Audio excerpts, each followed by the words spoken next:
Hi everyone! Ito po si Mami J. Samahan niyo ko at gagawa tayo ng version ko ng ube bar.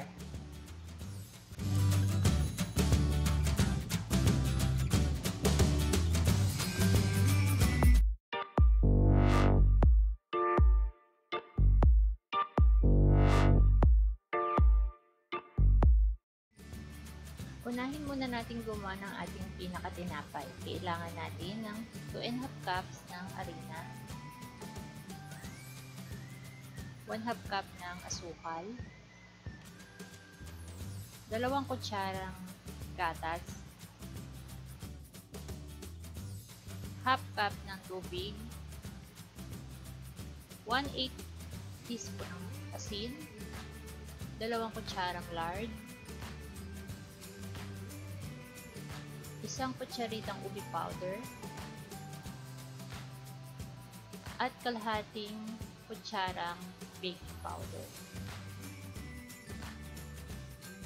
Para sa procedure, unahin natin i-mix ang mga dry ingredients. Ang harina, baking powder, asin, ube powder, at ang asukal.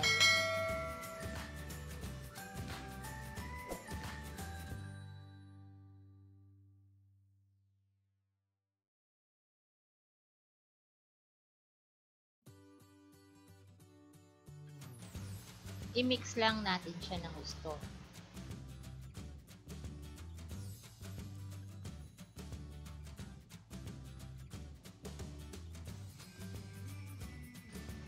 Pagkatapos ay isunod naman natin ang ating tubig, ang gatas, at ang lard. I-mix naman natin siya hanggang sa ma-absorb ng dry ingredients ang ating wet ingredients.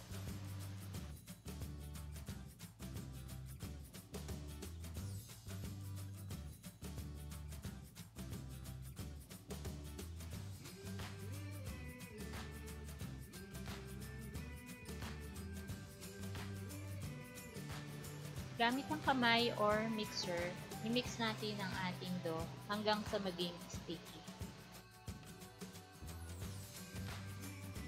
Maaari din kayong gumamit ng disposable gloves dahil medyo sticky ang ating dough.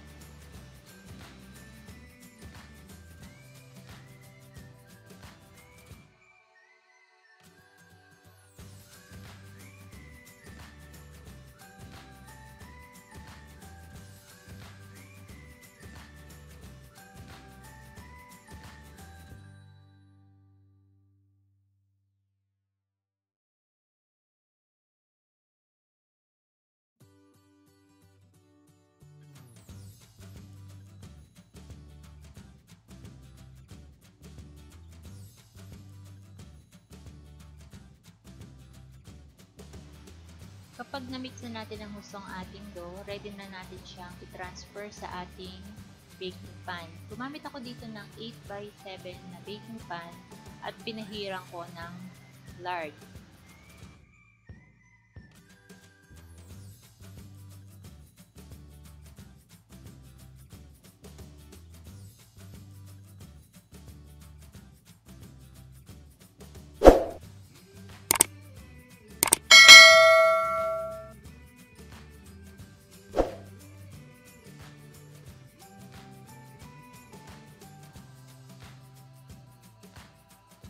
Ilagay lang natin ang ating dough at pantayin natin sa pan.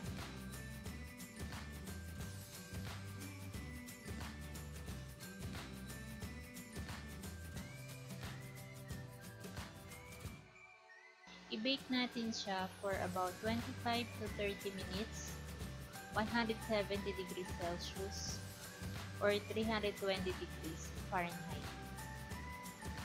Habang binibake natin ang ating tinapay, gawin naman muna natin ang ating ube syrup. Kailangan natin ng 1 cup na tubig, 1/2 cup ng asukal, 1/2 teaspoon ng violet food color, pwedeng powder or liquid, at 2 kutsarang ube powder flavorings, at kailangan din natin ng desiccated coconut.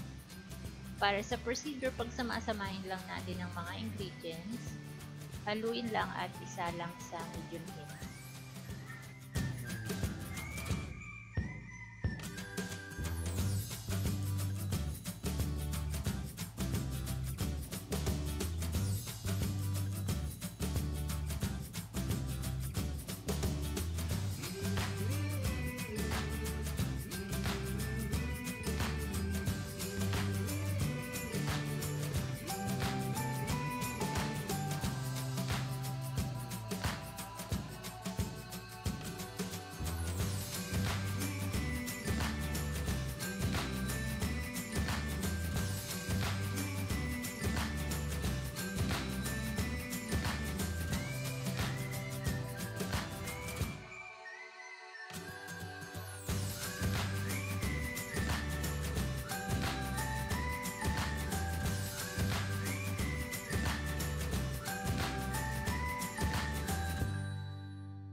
Hayaan lang natin kumulo ng 1 hanggang 2 minuto ang ating sugar syrup at hanguin na natin sa apoy.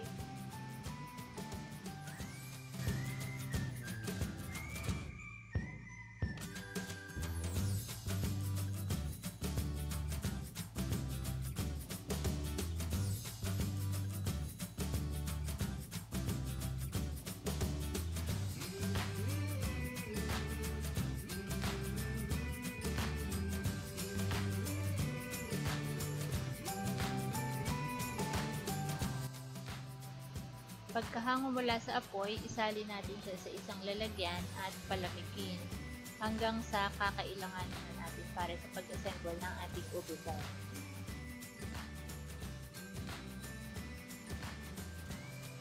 After 30 minutes, luto na ang ating tinapay.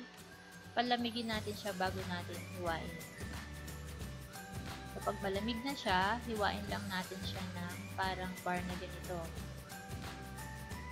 So, depende na sa inyo kung gaano kalaki ang hiwa na gusto niyo. Pag nahiwa na, ready na natin gawin ang ating ube bar.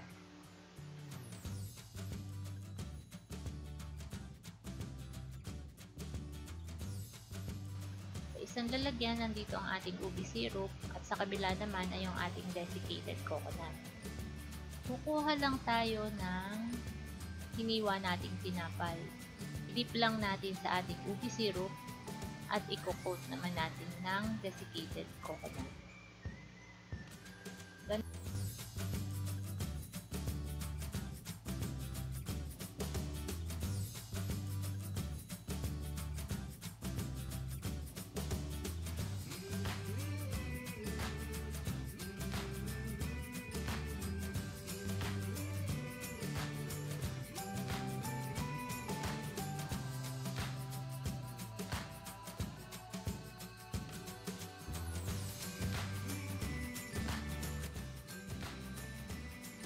So, ito na ang ating masarap na ube bar at swak na swak itong i-partner sa ating kape.